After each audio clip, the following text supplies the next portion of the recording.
ang matutunan natin kung paano bumoto, kung sino dapat bumoto, kung ano yung ideal na dapat bumoto. Sana matutunan din natin, sana sa hapon ito ay maging pagkakataon para matutunan din natin paano natin makukumbinsi ang ating mga kapwa Pilipino na piliin yung tamang landas sa pagboto.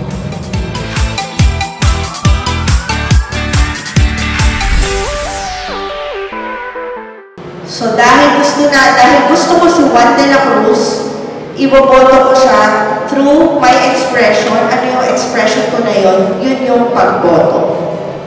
So dapat na-exercise natin, ganun kahalaga yung pagboto.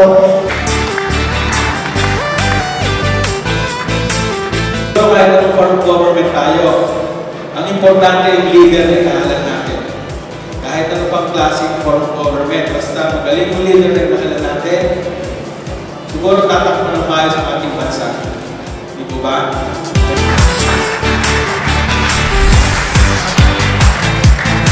Tinatawagan ko ang mga kapwa ko estudyante at botante na nasa halay na ng pahayagang pang-campus, organisasyon o hindi, na maging matalino sa pagboto ng mga estudyante na tunay na tutugon sa tawag ng paninindihan na tumatagos sa lipunan, lumalaban para sa ikabubuti ng kahit na sino sa lipunan.